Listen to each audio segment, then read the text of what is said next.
La vida es 10% lo que te sucede y 90% cómo reaccionas a ello. Charles Window.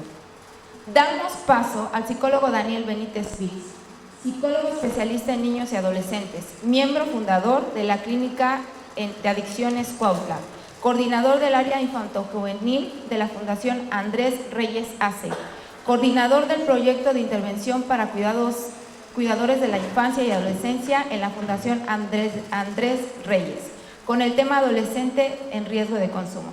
Brindémosle un fuerte aplauso, por favor.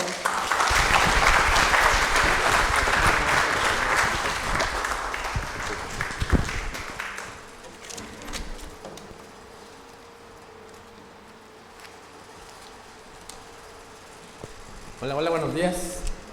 ¿Cómo están? ¿Bien, bien? ¿Sí aprendieron algo con la ponencia anterior? Ok. Creo que se trataron temas muy interesantes. Lo que más me llamó la atención es que fue como muy reiterativo el entender la importancia de la familia, ¿no? Dentro de esto que tenemos. Hoy yo les voy a hablar de un tema muy interesante que para mí, trabajo con niños y con adolescentes, me gusta trabajar con ellos. Hay un problema grave con relación a los adolescentes y que viene desde los niños, ¿no? Que es una falta de atención. ¿De quiénes? De la familia. La familia no está haciendo su chamba, los papás no están haciendo lo que les corresponde, porque cada uno posiblemente está en un lado, el papá ya tiene una nueva pareja, la mamá también, entonces dejamos esa parte, ¿no? Y entonces las adicciones están ganando terreno. Tenemos que hacer algo para que esto no pase, no continúe. Adolescentes en riesgo de consumo. Ese soy yo, ese es mi nombre, toda esa parte, ¿no? Siguiente, por favor. Ahora, la parte interesante es ¿qué es la adolescencia? ¿No? Que es un tema que a veces nos cuesta como mucho trabajo entender. La Organización Mundial de la Salud la define de esta manera, como el periodo de crecimiento que se produce después de la niñez y antes de la edad adulta. Eso todos lo sabemos, ¿no? Dejamos de ser niños para pasar ¿a dónde? ¿A dónde? A nada. Ese es el problema con los adolescentes. Y fíjense, la psicoanalista de niños y adolescentes, Averasturi, habla acerca de eso. Esa parte de la adolescencia la trabaja como un duelo. La pérdida de la infancia para pasar ¿a dónde? A algo, ¿no? La Organización Mundial de la Salud dice que de los 10 a los 19 años, ahí hay dos etapas, ¿no? De los 10 a los 13 años aproximadamente está la famosa pubertad, que no es otra cosa más que la puerta, la entrada a la adolescencia, ¿no? ¿Qué tenemos que hacer con nuestros adolescentes, como papás, como familia? ¿Qué hacemos con ellos? ¿Cómo los entendemos? ¿Cómo los escuchamos? ¿Cómo ponemos atención? ¿Qué hacemos? ¿Qué necesitan nuestros adolescentes? Independientemente de la dificultad para establecer un rango exacto de edad, es importante el valor adaptativo, funcional y decisivo que tiene. No, ciertamente, no, les digo, es la entrada de la pubertad a partir de los 14, 15 a los...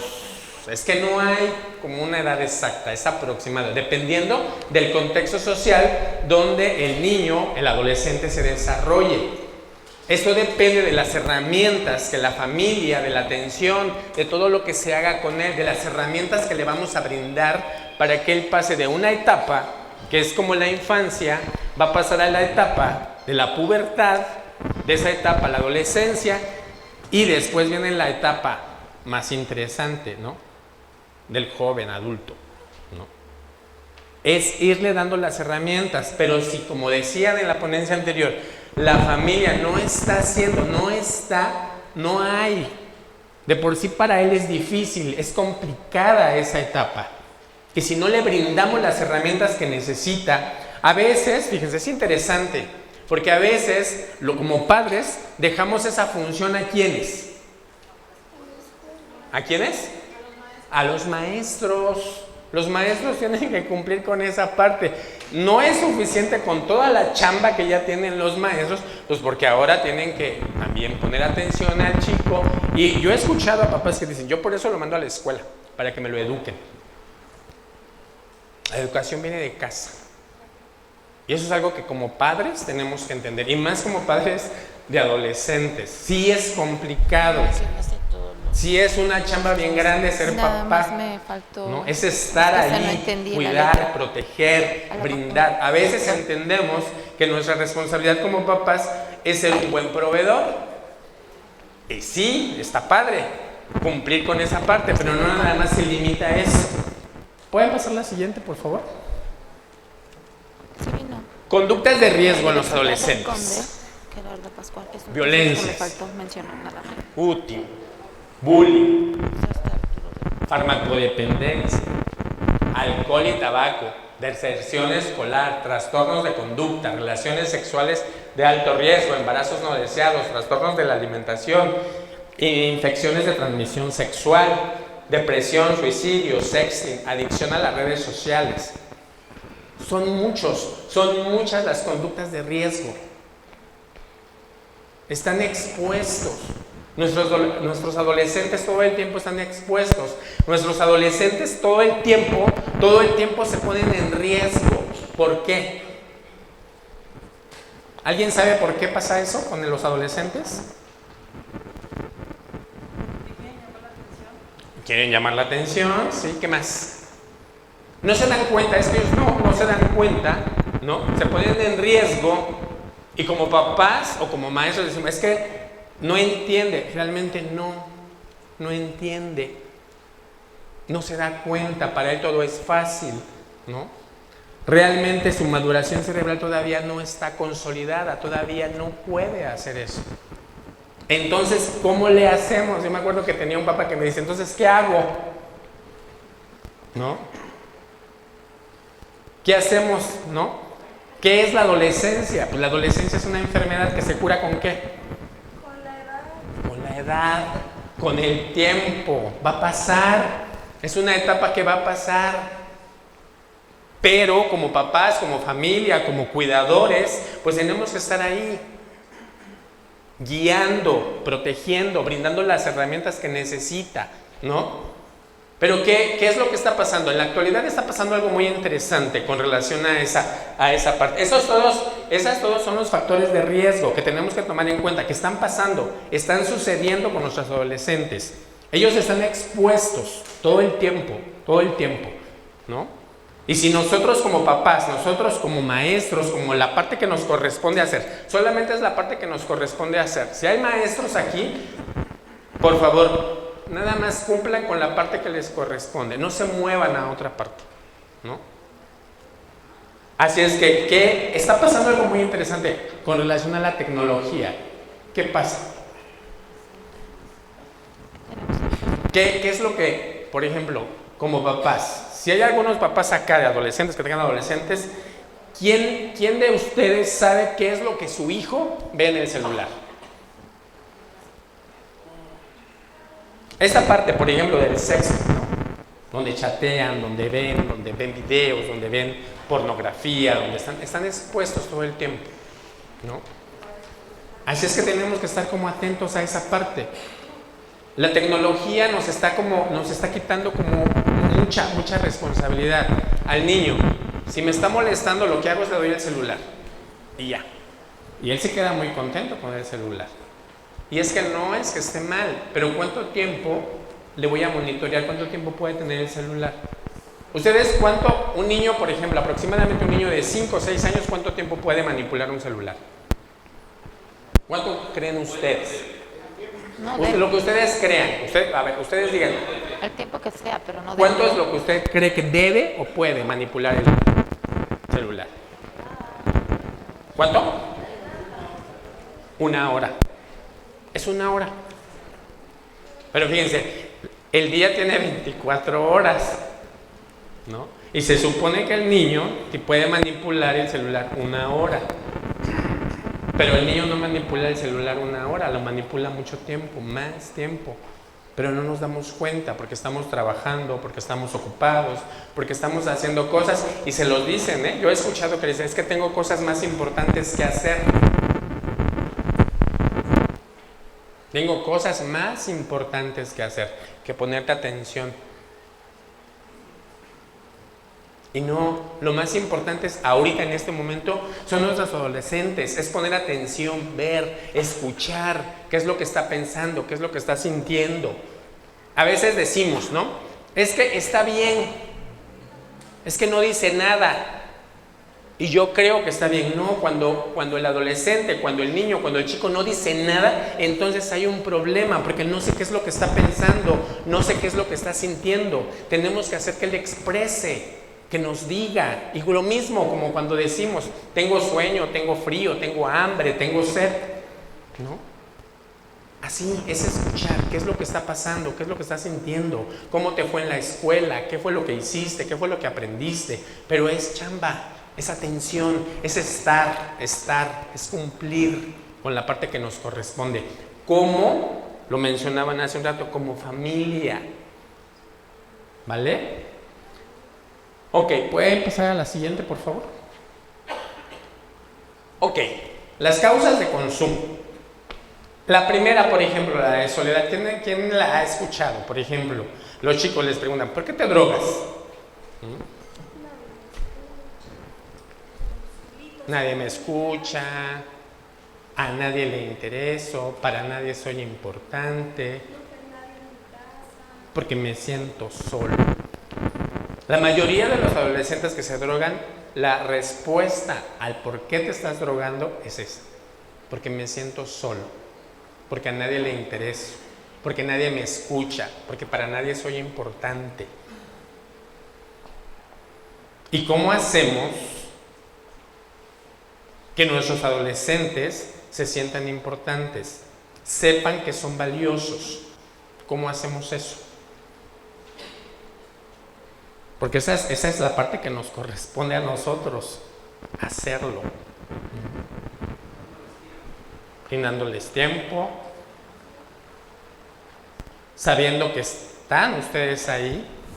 Fíjense, una parte muy interesante, que creo que es la más efectiva, la que está funcionando más, es que si yo quiero modificar, fíjense, es interesante porque a veces decimos, es que quiero que cambie. Cambiar es algo como muy complicado, pero si quiero que modifique una conducta, mi hijo, mi alumno, alguien que tenga yo cerca, lo más efectivo es, primero, lo voy a hacer yo.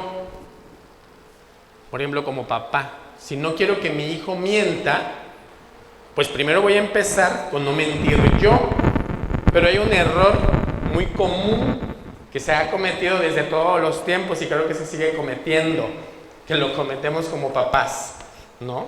Les enseñamos a nuestros hijos a no mentir, pero llega alguien a buscarnos o a algo, ¿y qué le decimos al niño? Dile que no estoy.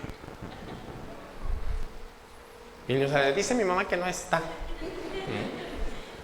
Pero entonces ya no coincide lo que yo le estoy diciendo a mi hijo y lo que yo estoy haciendo. Entonces aparece una palabra que se llama estoy siendo incoherente como papá, ¿no? Entonces lo que pasa con el niño, que lo confundo entre qué es lo bueno y qué es lo malo, qué es lo que debe de hacer y qué es lo que debe de cumplir, que esa es otra parte, ¿no? De cuando le enseñamos al niño que tiene que ser bueno, que no tiene que ser malo. Pero no hay ni bueno ni malo.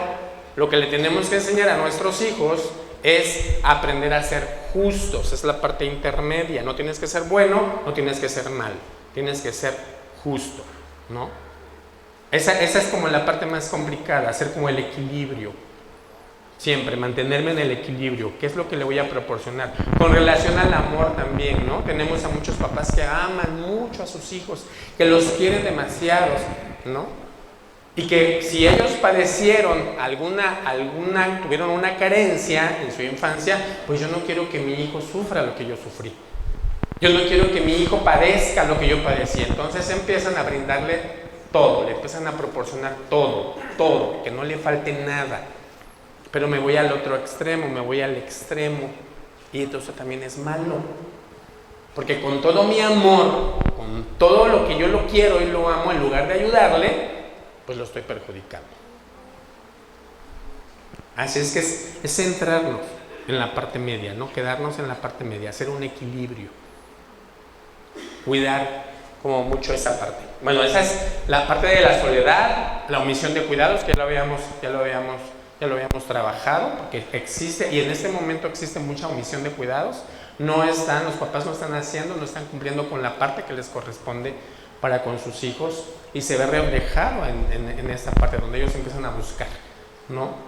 Quién sí les ponga atención, quién sí les ponga cuidado, a los amigos, y entonces aparece la adicción. Y es como una salida pronta, como muy fácil. El aburrimiento, ¿no? Pues está solo en la casa el niño, el chico, no hay nadie que lo supervise, que lo cuide, no va a la escuela, no trabaja, no hace nada, y entonces cae en esa parte. Búsqueda de placer. Los adolescentes siempre están buscando el placer, ¿no? Empiezan a buscar, hasta que lo encuentran, ¿no? Y empiezan. El problema de iniciar, por ejemplo, con las adicciones es que llega un momento en el que no hay como un límite. Esto avanza, esto crece, ¿no? Presión de pares. Eso creo que ha sido todo el tiempo, esa parte de encajar en un grupo, ¿no? De hacer para quedar bien con los demás, con los amigos, ¿no?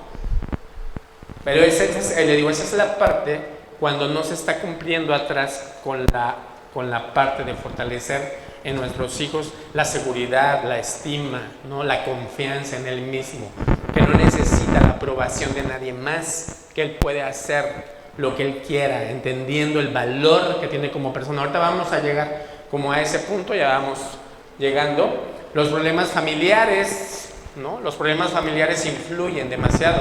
Fíjense, es interesante porque son los problemas familiares, son los problemas que están pasando en el entorno del adolescente, del niño, ¿no? Pero después de que ya él los visualiza como problemas familiares, los pasa. Es interesante ese proceso porque los pasa. Ya para él no son los problemas que pasan con los papás o con la familia, sino se pasa a los problemas personales. Para él es un problema esa parte, porque es lo que tiene que ver con él.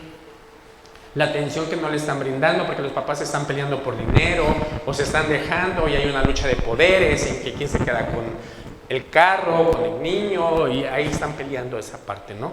Entonces ya se pasa a problemas personales que son para él, es un problema para él. Pero como adultos decimos, eso no es importante, lo que él piense, lo que él sienta o lo que él crea, pero para él sí es muy importante y es poner atención en esa parte. ¿Pueden pasar la siguiente? Aquí vienen. Ahora vienen las herramientas, fíjense, ahora vienen, después de ver toda la parte, todos los factores de riesgo y las causas que ocasionan que un chico se drogue, vienen las herramientas, ¿no? Las habilidades sociales, lo que le vamos a brindar para que esto pues no suceda o suceda con menos frecuencia. Y una de las primeras que aparece en esas habilidades es la empatía, ¿no? Y hemos escuchado mucho esa palabra y decimos, es que tenemos que ser empáticos, ¿no? Tenemos que trabajar la empatía. ¿Y qué es la empatía? Ajá. Esa es como la definición más popular, ¿no? Ponerme en los zapatos de la otra persona. Pero si profundizamos esa reflexión, si la reflexionamos un poco más, ¿qué quiere decir ponerme en el zapato o en los zapatos de la otra persona? Entender lo que está sintiendo. Y eso nos cuesta mucho trabajo, ¿no? Porque somos muy fáciles como para decir, es que me cae mal por esto y por esto.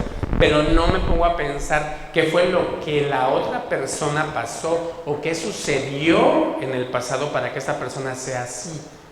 Y creo que la empatía es entender, ¿no? Entender que la otra persona posiblemente sufrió, pasó por problemas, ¿no? Y que la hace ser así. Esa es la parte de ser empáticos, no tener como una empatía en las diferentes situaciones que las personas con las que interactuamos les ha sucedido. Ahora, ¿qué tan importante es que nosotros como papás, que nosotros como maestros, que nosotros como psicólogos, cuando trabajamos con un adolescente, seamos empáticos? Les digo esta parte porque a mí me ha tocado que el adolescente no va a la terapia porque quiere, ¿no? Y llega muy contento y a trabajar y disponibilidad total. No, me ha enojado. No quiere ir a la terapia, va porque la mamá o el papá lo llevan. Y se sienta y cruza sus brazos ahí en la terapia. ¿Y cómo lo mueves? ¿Qué le dices? Pero entonces es esa parte. Me voy a poner en sus zapatos y le digo, porque la mamá ya me dijo, es que no quería venir. Y ya le digo, ¿no querías venir? Y ya no habla. Digo, pero se vale que me digas, ¿no? Se vale que me digas, pues no quería venir. Y ya cuando le dices eso, ya suelta. Y ya le dice, sí, es que no quería venir porque estaba yo... una vez un chico me dijo, es que estaba haciendo otras cosas más importantes, ¿no? Pues estaba jugando videojuegos. Digo, pues a él eso sí es importante, ¿no? Y le digo, pues sí, le digo, de venir a la terapia, quedarme bien jugando videojuegos, pues yo también lo hubiera hecho. Pero digo, vamos a aprovechar este tiempo, tenemos aproximadamente 45, 50 minutos, vamos a aprovecharlos para que tú me digas qué es lo que estás pensando, qué es lo que estás sintiendo. Fíjense, es interesante porque a veces los chicos no hablan, les cuesta como mucho trabajo, entonces tenemos que buscar estrategias para que ellos puedan expresar lo que están sintiendo. Es importante saber qué es lo que está sintiendo, entonces puede ser por medio de un dibujo, que escriba, que haga lo que sea, pero que exprese, ¿no? Es muy interesante porque en esa parte yo he descubierto el potencial del chico, ¿no? El potencial del niño. Tengo a muchos niños que son muy buenos dibujando, entonces es explotar ese potencial que tiene y que exprese lo que está sintiendo. Digo, no de balde se crearon las pruebas proyectivas, ¿no? Donde podemos descubrir muchas cosas de lo que está pasando. Pero esa es la parte de ser empáticos con el adolescente, ¿no? La comunicación eficaz. ¿Cómo se da ese proceso de la comunicación eficaz? Creo que la parte de la comunicación la tenemos como más clara, que a veces, fíjense, es muy interesante porque no sabemos comunicarnos. No entendemos qué es la comunicación. A veces hablamos y no le permitimos a la otra persona que nos exprese lo que ella está pensando, porque esa es la comunicación. Pues hay un receptor, un emisor y un receptor, y un mensaje, ¿no? Y a veces si no entendemos qué es la comunicación, pues menos vamos a entender qué es la comunicación eficaz. Y es entender, ¿no? Viene ahí la parte de la empatía. Y ustedes se van a dar cuenta, como vayamos avanzando, es como un conjunto de rasgos para llegar como a un mismo fin, a un mismo objetivo. Como la resolución de conflictos. ¿Cómo solucionamos un conflicto? ¿Qué es lo que hacemos cuando tenemos un conflicto con alguna persona? ¿Cómo? Negociando. Acuérdense, es como la parte intermedia, es pensando, ahí vuelve a entrar la parte de la empatía, pensando, sintiendo lo que está pensando, lo que está pasando la otra persona, y me ubico como en la parte, ¿no? No como los de las combis cuando se pelean en la carretera, ¿no? Así no se solucionan los conflictos. Es utilizando, pues, la razón, utilizando las herramientas que se nos brindaron. Vygotsky habla de estos elementos, ¿no? Que se nos brindaron a nosotros solamente, que es de pensar, la razón, la parte cognitiva y la comunicación, ¿no? La comunicación verbal, pero a veces no le damos uso a esa parte y somos nosotros los únicos que poseemos esas habilidades y a veces no las utilizamos de una manera eficaz. Tolerancia y respeto, fíjense, esas dos palabras ahora que estaba armando la presentación me llamaron como mucho la atención. ¿Qué es ser tolerante y qué es ser respetuoso o qué es respetar? ¿Hay alguna diferencia en esa parte o es lo mismo? Porque tengo que ser tolerante y tengo que actuar con respeto con la otra persona. ¿Ustedes qué piensan? ¿Que es lo mismo? ¿Significan lo mismo? ¿Hay alguna diferencia?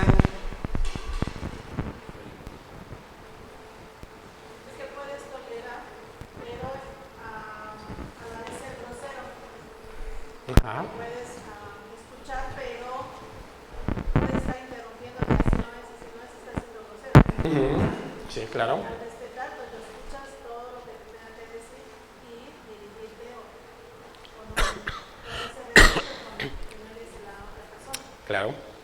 Fíjense, ser tolerante es entender que cada uno de nosotros somos diferentes, que pensamos de manera diferente, que para resolver un problema no lo vamos a resolver. Yo pienso de una manera y la otra persona piensa del otro. Solamente vamos a llegar a un acuerdo, ¿no? Y ser tolerante con la otra persona es entender que pues ella es diferente y yo soy diferente, que tenemos formas de pensar diferentes. Eso es ser tolerante. Por eso yo voy a tolerar a la otra persona, entendiendo, siendo empático, teniendo o tratando de tener una comunicación eficaz con la otra persona.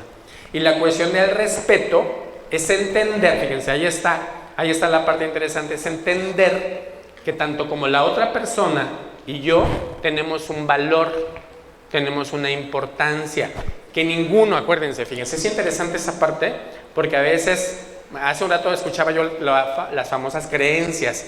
A veces en nuestro contexto social nos dicen o nos enseñan que nosotros somos más que los demás. Un ejemplo, se los voy a poner en la parte personal, es mi apellido. Yo me apellido Benítez, pero también me apellido Fitz. Y el Fitz es el que se supone que es el... ¿no? El otro no. El otro es así como de... Ajá, exacto.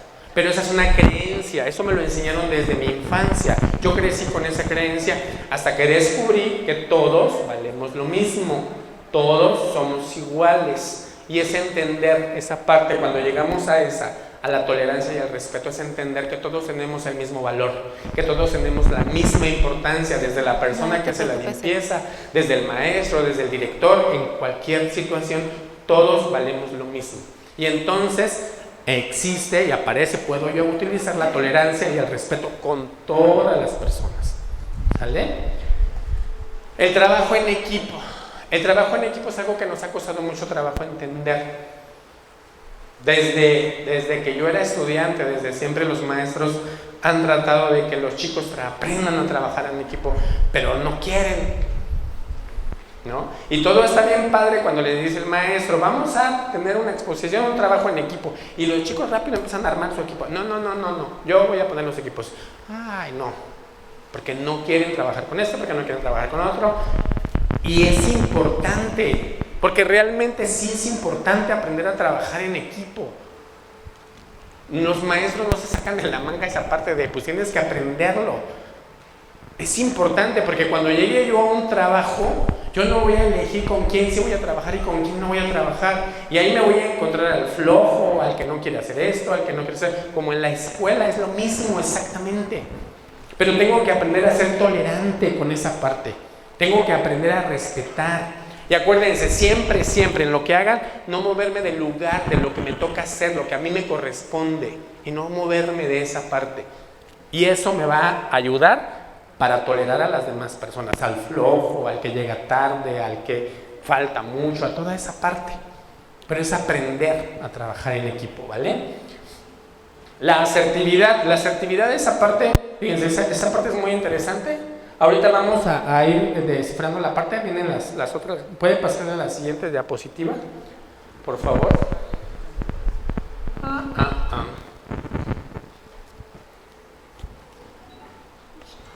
Ahí está. Allá la explicamos, ahí está la asertividad. La asertividad es esa parte, lo que yo quiero y lo que quieren los demás. Y entonces no es lo que yo quiero, no es lo que quieren los demás. Hay una parte central, ¿no? Eso es aprender a ser asertivo. Como mencionaban hace un rato, llegar a hacer convenios, llegar a acuerdos, ¿no? Esa es la parte de ser asertivo. Tenemos que aprender a hacerlo para poder interactuar todo el tiempo, ¿no? Con las demás personas. La siguiente, por favor. Proactividad. Una persona proactiva, fíjense, es interesante, ¿no? ¿Qué es lo que puede lograr hacer una persona proactiva? ¿Qué es lo que puede lograr? Es la parte como la parte negativa, que es la reactiva, y la proactiva. Cuando la persona proactiva produce, hace, genera todo el tiempo, ¿no? La creatividad. ¿De qué nos sirve? ¿Para qué le puede servir? Por ejemplo, fíjense, es interesante esa parte de la creatividad. Los niños, ustedes se dan cuenta, los niños son muy creativos, son muy innovadores. Digo, yo trabajo con niños y yo lo puedo ver, son demasiado inteligentes, ¿no? Y empiezan a crear, ¿no? Yo tengo dinámicas ya en sesión que no son mías, las crearon los niños, las hicieron de cómo les gusta, y funciona, ¿no? Y está como muy padre, ¿no? Pero, ¿qué pasa? Por ejemplo, el niño es muy creativo, pero crece y se convierte en un adolescente y se pierde eso. ¿Cómo funciona? ¿Qué es lo que pasa ahí? ¿O qué es lo que pasó? Porque el niño, y lo vemos, ¿no? El niño era muy creativo, pero ahora ya no tiene eso, ya lo perdió. Pero no se puede perder, lo sigue teniendo. ¿Pero qué fue lo que pasó? Descuido de los papás, de los maestros. Hay maestros, yo me eduqué en la educación tradicional y no era como tú lo quisieras hacer, era como el maestro decía que se tenía que hacer. Hoy ya no, con el famoso constructivismo se supone que le brindamos las herramientas a nuestro alumno y él puede crear lo que él quiera. Bueno, el maestro va a estar ahí como guía, ¿no? Para llegar a un objetivo. Siempre hay como un objetivo de aprendizaje que se va a llegar. Pero la creatividad se pierde cuando limitamos a nuestros niños. Porque le limitamos, esto no, esto sí, esto no, esto no, esto no. ¿No? Yo he escuchado a papás que dicen, es que yo le dije que no, esto no lo puede hacer. Ajá, no lo puede hacer, está bien. Pero ¿por qué no? Siempre tiene que haber un contexto. Si voy a decirle no a mi adolescente, no puedes hacer eso. Por ejemplo, no es bueno que te drogues. ¿Por qué no? Y entonces empiezo a decirle por esto, el riesgo de esta parte, y le empiezo a explicar. Siempre tiene que haber un contexto. Si voy a decirle que no a mi hijo o a mi adolescente, tengo que explicarle el por qué no lo va a hacer. Porque no es conveniente, porque a veces solamente aparece el papá o la mamá autoritaria, no, y punto. Y el otro se queda así como de, ajá, pero ¿por qué no?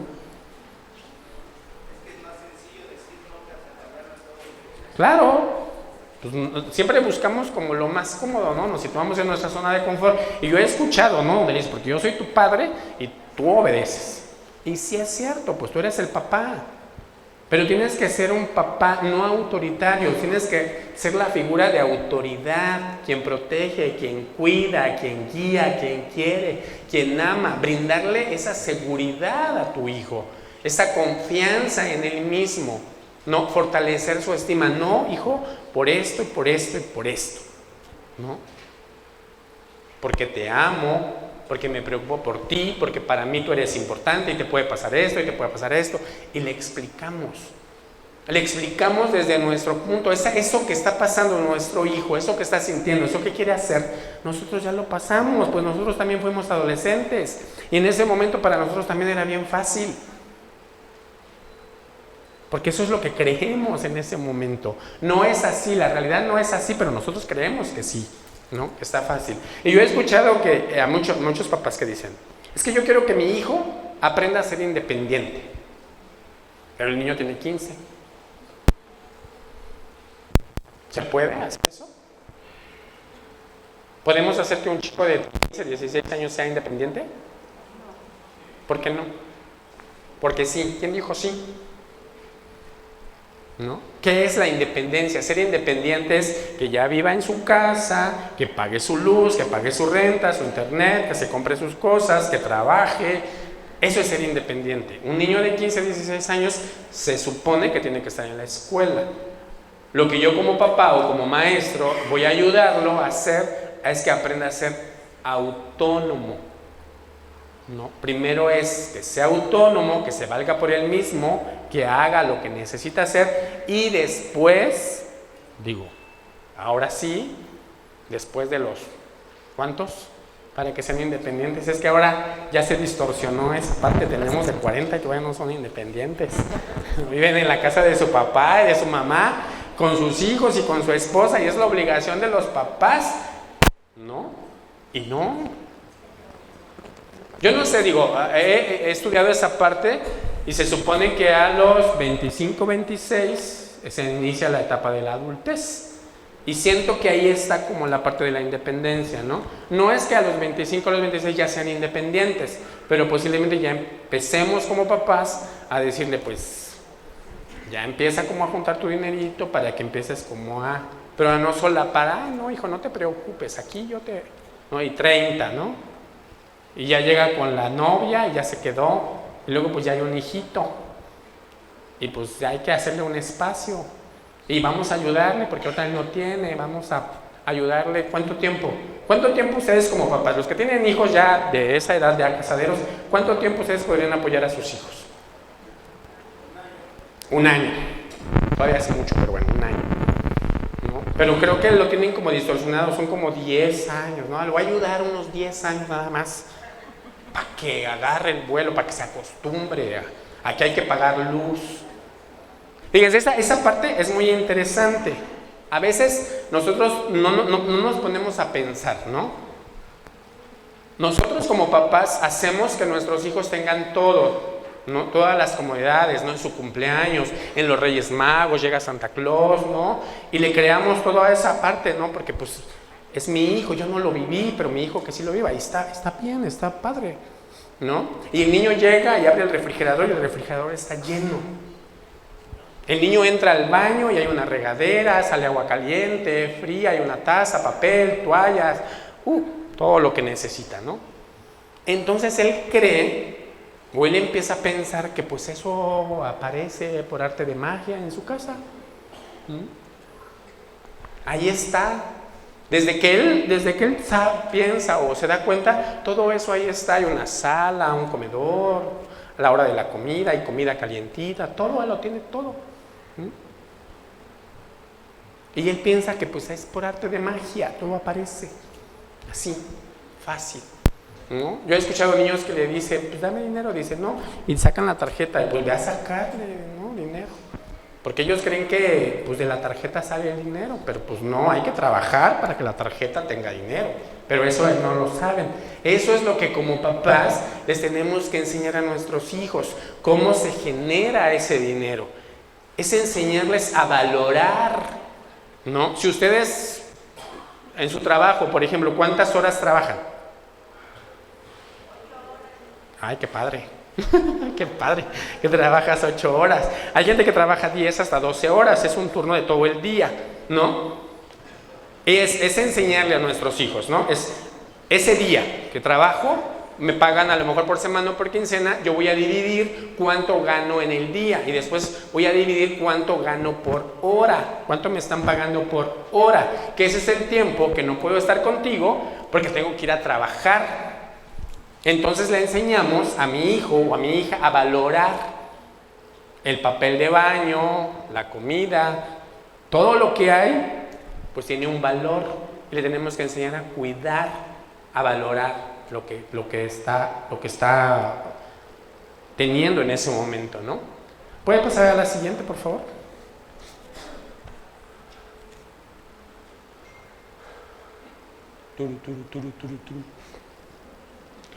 La inteligencia emocional. ¿Alguien ha escuchado acerca de la inteligencia emocional?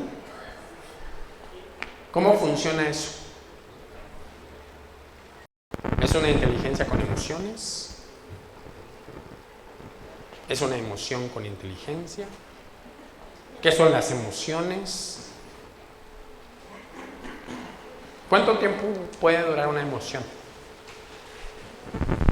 ¿Cuánto tiempo estamos felices? Depende del evento. ¿Un día? ¿2 días? Depende de lo que me hizo sentir esa emoción, fuera tristeza o alegría. ¿Sí? ¿Cuántas veces ustedes han escuchado que les dicen a las personas, tienes que aprender a controlar tus impulsos? Y lo dicen, yo he escuchado hasta psicólogos que le dicen a sus pacientes, es que tienes que aprender a controlar tus impulsos. ¿Y eso se puede hacer? ¿Por qué no? Si me quemo, puedo decir, no pasó nada, no me quemé, no, nada. No, ese es un impulso. Nos quemamos y ¿qué hacemos? es en automático. El impulso es segundos, es así, rápido. Entonces no le podemos decir a la otra persona que aprenda a controlar sus impulsos, porque los impulsos no se pueden controlar. Si vamos caminando por la calle muy tranquilos y aparece un perro y nos ladra, ¿qué hacemos? ¿No? Brincamos, nos espantamos o hacemos que vamos a recoger una piedra aunque no haya piedras, porque ya no hay piedras, por todo está pavimentado, ¿no? Pero ese es el impulso, es la reacción en automático, ¿no? No se puede, ¿no? Es como la parte genética en el niño, ¿no? El temperamento del niño. Y ay, es que este niño, pues es tu temperamento y el de su mamá. Lo trae en las venas, es la parte genética, con eso no podemos hacer nada, ¿no? Pero así como con los impulsos y con las emociones es identificar. Puedo pasar, no puedo controlar ese impulso, pero lo puedo pasar a las emociones, que es lo que estoy sintiendo. Ponerle nombre a la emoción y expresarla. Estoy enojado, pero no estoy enojado contigo, vengo del trabajo enojado, me hicieron enojar en el trabajo, no es contigo, pero ahorita en este momento estoy enojado, ¿no? Dame 5 minutos, 10 minutos en lo que se me pasa el enojo, ¿no? Pero no sabemos hacer eso, esa parte, fíjense, esa parte es bien importante, bien interesante, porque no se nos brindó esa herramienta a poder expresar. Cuando éramos niños, el papá nos decía, cállate, ¿no? El adolescente no puede expresar lo que está sintiendo, porque todo lo que dice, pues está mal. Sí, posiblemente para ti no sea importante, pero para él sí es importante. Pero no le permitimos expresar. Entonces, cuando ese adolescente que no pudo expresar, cuando llega a la edad de adulto, si se enoja y llega a su casa, pues ya viene enojado, ya se peleó en todo el camino, en el carro, con los que se le van a atravesar, puros altos, ya viene bien enojado, el perro sale, le pega al perro, porque el perro ni nada que ver, pero viene enojado porque no sabe expresar sus emociones. Estoy enojado. Es expresarlo, es importante que puedan expresar lo que están sintiendo, sacarlo, no permitan que se quede. Todo lo que no sacamos, lo que no decimos, nos enferma, nos hace sentir mal, ¿no? Hay gente que tiene tos y ya se cura, y luego le vuelve a dar tos y otra vez, y le vuelve a dar tos de nuevo y se cura, y ya el doctor le dice, sabes que pues no tienes nada. Ya el antibiótico pues ya no está haciendo su trabajo, ya. ¿Y qué hace el doctor? ¿Qué le dice? ¿A dónde los manda? Que eso está pasando ahorita con los doctores. Lo manda al psicólogo. No, es que ya es emocional tu problema. Ahí traemos el enojo, la angustia, la tristeza atorada. Pero como nuestro organismo es muy inteligente, pues lo pasa a una enfermedad física, ¿no? Porque no decimos, es que estoy triste, pues voy a agendar una cita con el psicólogo, ¿no? Pero si me duele algo, digo, sí voy a ir al doctor porque me duele mi pecho, ¿no? Y vamos al doctor, y el doctor nos receta y volvemos a ir, dice, sabes que no, es emocional, y es eso, es aprender a expresar lo que estamos sintiendo. La parte importante de esta inteligencia emocional es que nosotros lo hagamos primero como papás, como maestros, como el ejemplo, el modelo que somos, para poderlo transmitir a nuestros hijos, a nuestros adolescentes. Todas las modificaciones que quieran que hagan sus hijos o las personas con las que están trabajando, primero tenemos que hacerlo nosotros, porque estamos proyectando esa parte. Tenemos que ser coherentes con lo que estamos diciendo y con lo que estamos haciendo. Esa parte es muy importante, es muy interesante hacerlo todo el tiempo.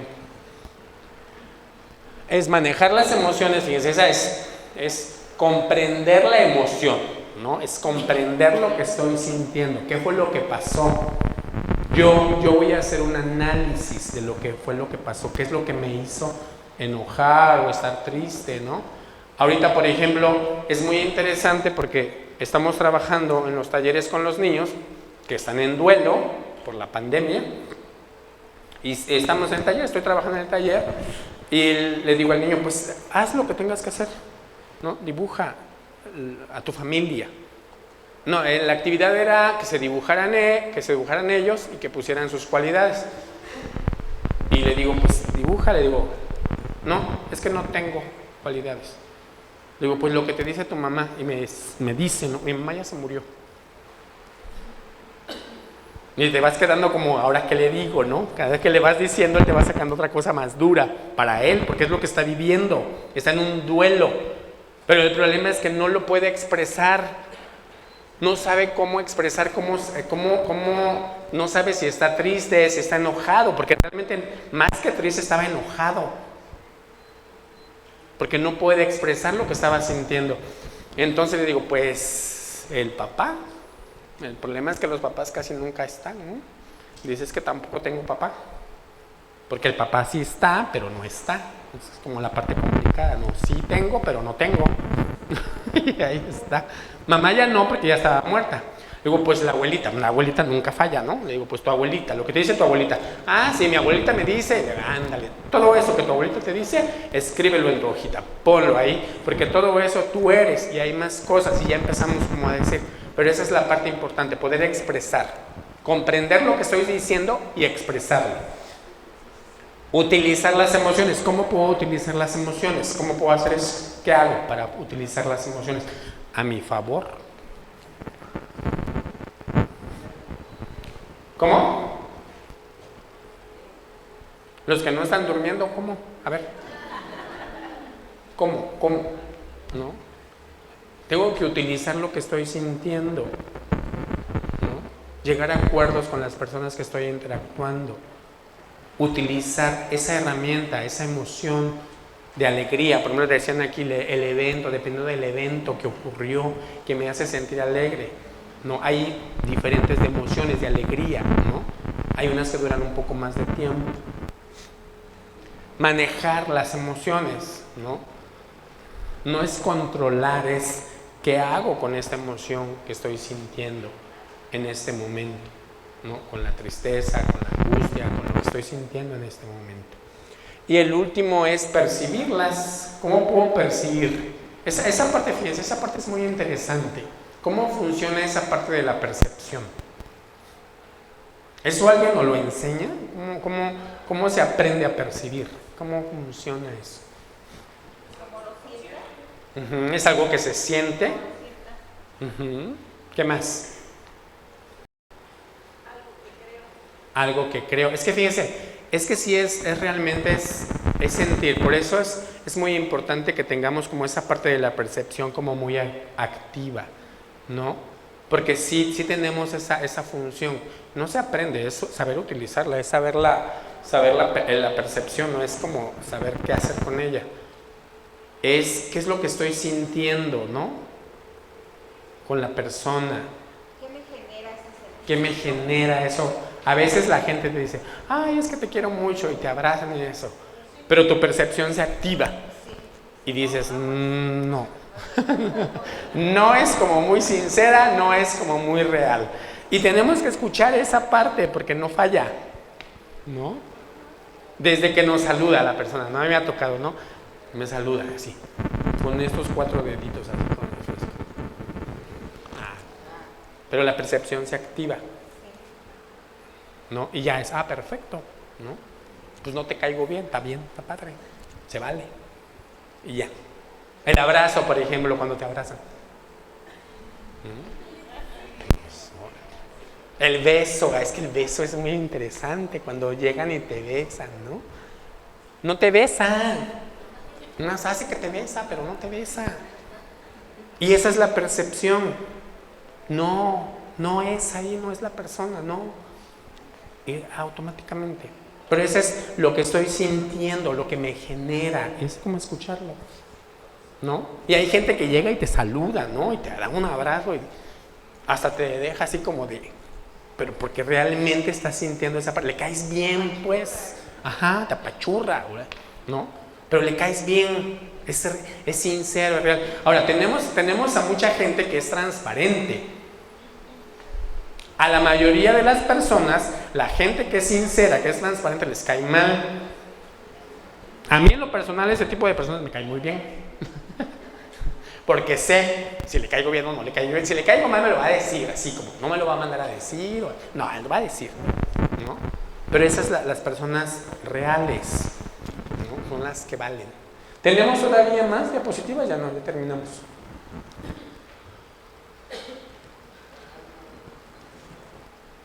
Ya no hay, ¿verdad? Ah, sí hay. Ah, esa es la parte interesante de cuando somos intrapersonales, interpersonales, ¿no? ¿Cuál es la buena y cuál es la mala de esas dos? Pues yo diría que son las dos, que las dos tienen uno. ¿Malas o buenas? Las dos tienen la parte de cada uno. Esa es la parte interesante. A veces nos enseñan, ¿no?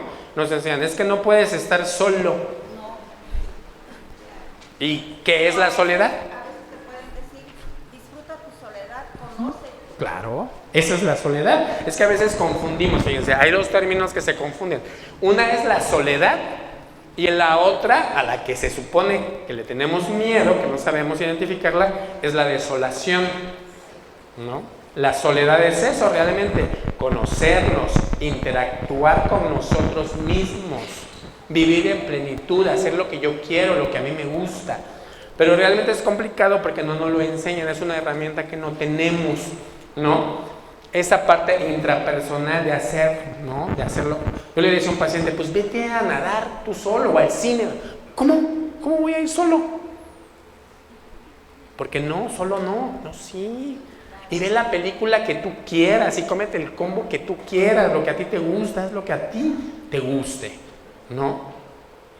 Esa es la parte de ser intrapersonal. Y la otra parte de interpersonal, poder interactuar con las demás personas también está padre. Pero para que una se dé, primero tiene que funcionar de este lado, conmigo, conocerme, quererme, cuidarme, valorarme, hacerlo conmigo y después lo voy a poder hacer por los demás. En las relaciones de pareja hay algo muy interesante con relación a esto que dice, es que quiero que me digas que me quieres, que me amas, ¿no? Pero no le dice, y ese es un problema. Pero no me dice, es que sabes que te amo, ¿no? Y te lo demuestro de otras formas, que te amo, te quiero. Sí, pero dímelo. No, yo te lo demuestro. Fíjense, es interesante porque ahí estamos pidiéndole a la otra persona que nos dé algo que no tiene. No lo tiene. No podemos dar algo que no tenemos. Si no me quiero yo, si no me valoro, si no me cuido, si no me respeto, pues ya no lo voy a hacer por los demás, ¿no? Por eso es primero, es de adentro hacia afuera. Entender, la parte más importante soy yo. Y creo que ya es lo último, ya se acabó. Para cerrar ya, esta parte ya se acabó. Digo, para cerrar con esta parte que es el tema que nos interesa, que son nuestros adolescentes, nuestros niños que tenemos en casa, es eso, es brindarles esa seguridad, esa confianza, fortalecer su estima, que aprendan a quererse, a cuidarse, es enseñarles a que lo hagan ellos, no que dependan de alguien más para que ellos estén bien, porque entonces empiezan a buscar y en esa búsqueda pues se encuentran con drogas, con todo lo que les perjudica, con todo lo que no les hace bien, el alcohol, el tabaco, toda esa parte.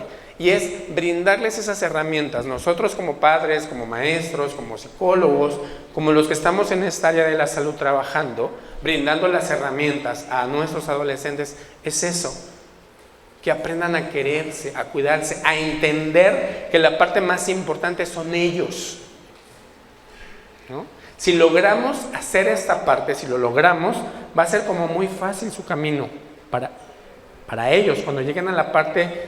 Fíjense, es interesante porque son patrones bien estructurados o mal estructurados que se repiten una y otra vez, una y otra vez, una y otra vez.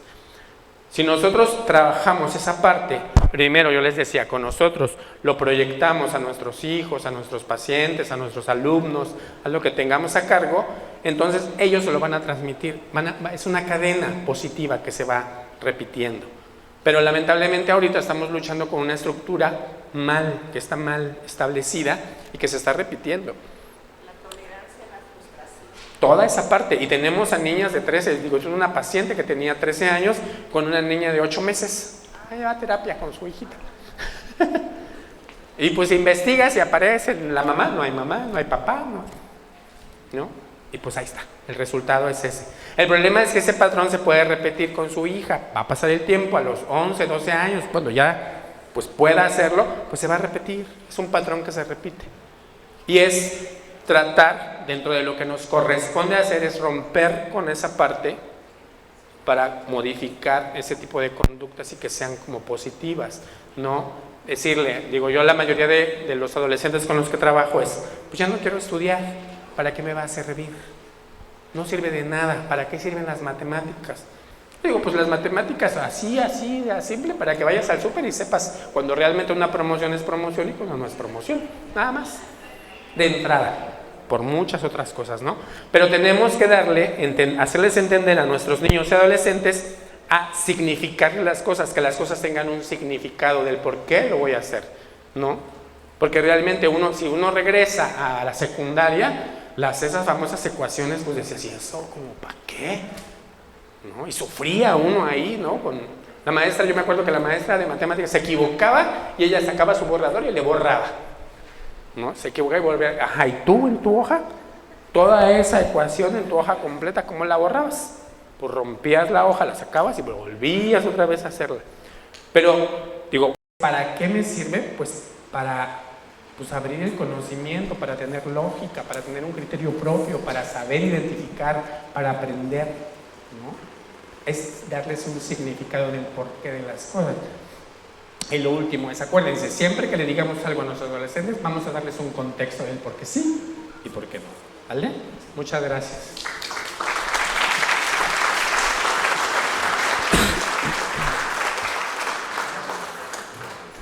Sí.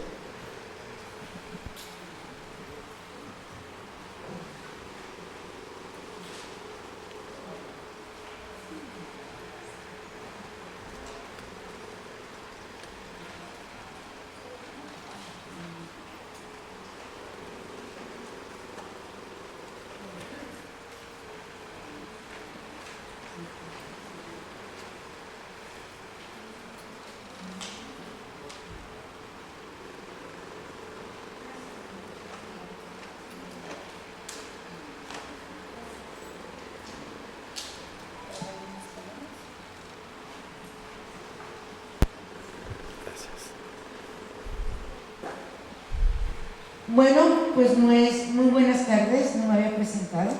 Muy buenas tardes, la Clínica de Rehabilitación en Adicciones EDELI te otorga el reconocimiento psicólogo Daniel Benítez Viz por su participación como ponente en el primer simposio en adicciones e innovaciones en su tratamiento, con el tema adolescentes en riesgo de consumo.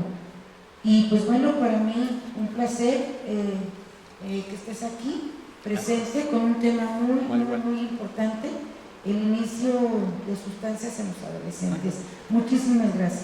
Gracias. Gracias.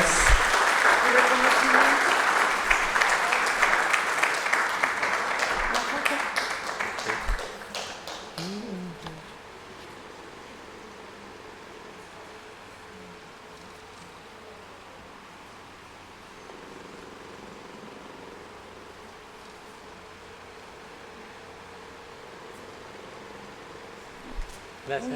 Hasta luego. Gracias.